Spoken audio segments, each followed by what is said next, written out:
Hello everyone, welcome to the zoology class. आज का हमारा टॉपिक है गोल्जी एपरेटस या गोल्जी बॉडी। गोल्जी एपरेटस या गोल्जी बॉडी को अन्य नामों जैसे कि लाइपोकॉन्ड्रिया या डिक्टायोसोम के नाम से भी जाना जाता है। And basically it is present only in the eukaryotic organisms. सिर्फ यूकैरियोटिक कोशिकाओं या ऑर्गेनिजम्स में यह उपस्थित होता है।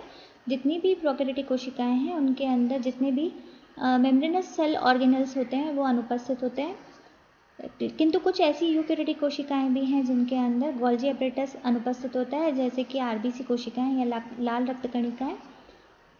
इसे हम कोशिका का मैन्युफैक्चरिंग या फिर शिपिंग सेंटर भी कहते हैं। गोल्जी एपरेटस जो है ये मुख्यतः प्रोसेसिंग एंड पैकेजिंग के लिए रेस्पॉन्सिबल सेल ऑर्गेनल है। मैक्रोमोलिक्यूल्स जैसे कि प्रोटीन्स, लिपिड, इनकी प्रोसेसिंग और पैकेजिंग जो है वो गोल्जी एपरेटस में की जाती है। And hence it is also called as the post office of the cell. इसे कोशिका का पोस्ट ऑफिस भी कहा जाता है। गोल्जी एपरेटस को सर्वप्रथम 1898 के अंदर इटालियन बायोलॉजिस्ट कैमिलियो गोल्जी ने डिस्कवर किया था। ये मुख्यतः गोल्जी एपरेटस की एक स्ट्रक्चर है। एक कोशिका के अंदर पाया जाने वाला जो गोल्जी बॉडी है वो इस तरीके से दिखाई देता है, जबकि एक कोशिका के अंदर हम इसकी अगर संरचना को देखें या पोजीशन को देखें तो ये न्यूक्लियस के बाहर जो हमारी एंडोप्लाज्मिक रेटिकुलम होती है, एंडोप्लाज्मिक रेटिकुलम की मेम्ब्रेन से कनेक्टेड एक लेमिनर या ट्यूबुलर क्लस्टर्स के रूप में हमें गोल्जी बॉडी जो है वो दिखाई देता है।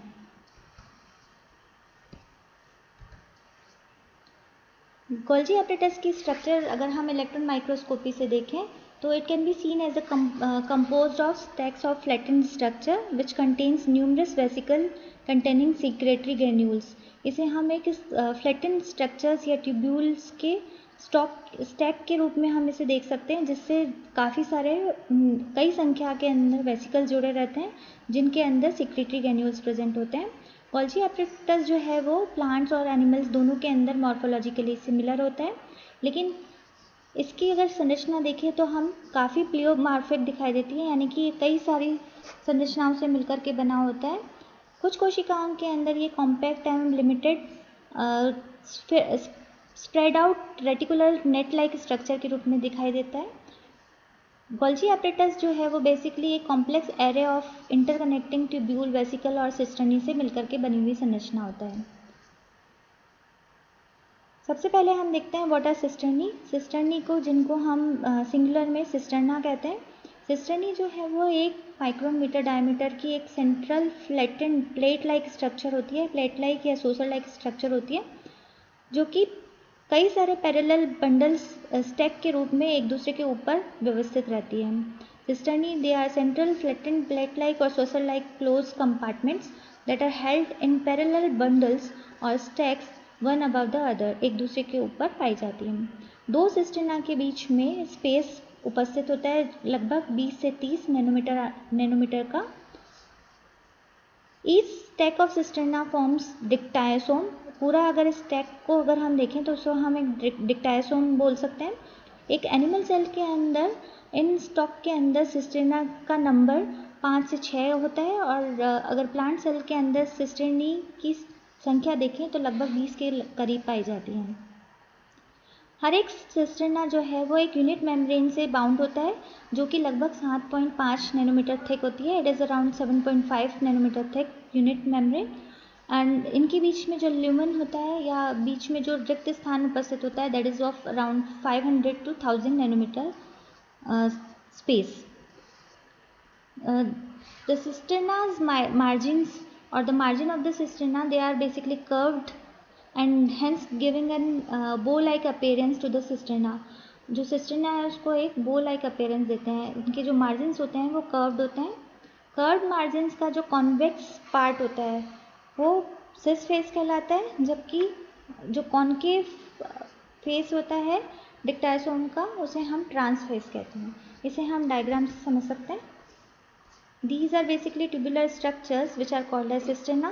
सिस्टर्ना के बीच में लगभग 20 से 30 नैनोमीटर का एक स्पेस प्रेजेंट होता है। सिस्टर्ना जो है वो कर्व स्ट्रक्चर होता है, गिविंग इट एन बो लाइक अपीयरेंस। इसका जो कॉन्वेक्स फेस होता है वो सिस फेज या फॉर्मिंग फेज कहलाता है, और कॉन्केव फेज जो होता है वो मैच्योरिंग या ट्रांस फेज कहलाता है। उसके बाद हम आते हैं tubules, complex array of associated vesicles or tubules which are around 30 to 50 nanometer in diameter. They surrounds dictyosomes and radiate from it, and they are in fact the peripheral area of the dictyosome is fenestrated lace like in structure. Cisterna के जो peripheral areas होते हैं वहाँ पर एक less like appearance पाई जाती है जो कि आपस में एक इंटरकनेक्टेड स्ट्रक्चर बनाती हैं, इनको हम ट्यूब्यूल्स कहते हैं। Then vesicles basically 60 nanometer diameter के सेक लाइक स्ट्रक्चर्स होते हैं।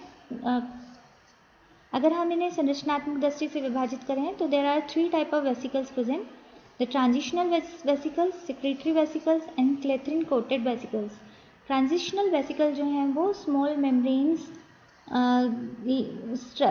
मेम्ब्रेन लिमिटेड वेसिकल्स होते हैं, and they are present at the they emerges or the blebs from the transitional endoplasmic reticulum to migrate and converge to the cis phase of the Golgi. ये endoplasmic reticulum से emerge होते हैं और they fuses with the cis face of the Golgi.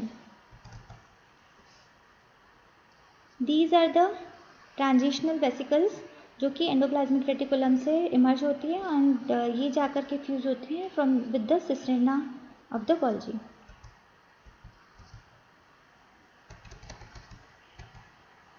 उसके बाद आते हैं हमारे secretory vesicles. They are very size membrane limited vesicles that discharges from the margins of the cisterna of the Golgi, and they often occur between the maturing phase and the Golgi, maturing phase of the Golgi and the plasma membrane.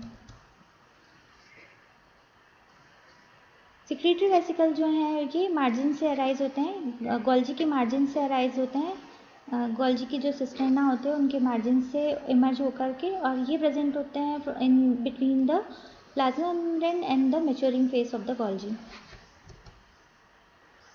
उसके बाद आते हैं हमारे clathrin coated vesicle. Clathrin coated vesicle जो होते हैं ये भी सिस्टर्ना के मार्जिन से अराइज होते हैं, but the only difference in the secretory vesicle and the clethrine coated vesicles that they are basically coated with the clethrine molecules. ये लगभग 50 माइक्रोन मीटर डायमीटर के होते हैं और इनकी जो सरफेस होती है वो रफ होती है. They are found at the periphery of the organelle, जो Golgi बॉडी होता है उसके पेरिफेरी पर प्रेजेंट होते हैं. Usually at the end of the single tubule, एक सिंगल ट्यूब्यूल के एंड पे से ये अराइज होते हैं. They are morphologically distinct from the secretory vesicle. ये सेक्रेटरी वेसिकल से संरचना में डिफरेंट होते हैं because they are coated with the clathrin molecules, and they are present between the GERL region और एंडोसोमल एंड लाइसोसोमल कंपार्टमेंट के बीच में उपस्थित होते हैं. उसके बाद हम आते हैं GERL सिस्टम के ऊपर. जैसे कि मैंने आपको बताया था कि सेल के अंदर जितनी भी मेम्ब्रेन्स होती हैं वो आपस में जितनी भी मेम्ब्रेनस स्ट्रक्चर होती हैं, यानी कि जितने भी मेम्ब्रेनस सेलुलर ऑर्गेनल प्रेजेंट होते हैं सेल के अंदर, उनकी जो मेम्ब्रेन होती हैं वो आपस में एक दूसरे से इंटरकनेक्टेड स्ट्रक्चर के रूप में उपस्थित होती हैं. Like nuclear membrane, it is basically connected with the endoplasmic reticulums membrane. Endoplasmic reticulum की जो मेम्ब्रेन है वो Golgi बॉडी की मेम्ब्रेन से कनेक्टेड होती है. Golgi मेम्ब्रेन की जो मेम्ब्रेन है it is further connected with the secretory vesicle और द लाइसोसोम. लाइसोसोम की जो मेम्ब्रेन है it again then finally fuses with the plasma membrane, and finally it forms the part of the plasma membrane. Plasma membrane का अंतिम भाग बनाती है. तो पूरा जो सिस्टम होता है वो एक पूरा GERL कॉम्प्लेक्स के रूप में प्रेजेंट होता है, the Golgi endoplasmic reticulum lysosomal complex. GERL system जो है basically it is involve in the endocytosis process and the exocytosis process. Endocytosis का मतलब होता है किसी भी पदार्थ को कोशिका के अंदर अंतर्ग्रहण करना, और एक्सोसाइटोसिस प्रोसेस का मतलब होता है किसी भी कोशिका से पदार्थ को बाहर की तरफ निकालना.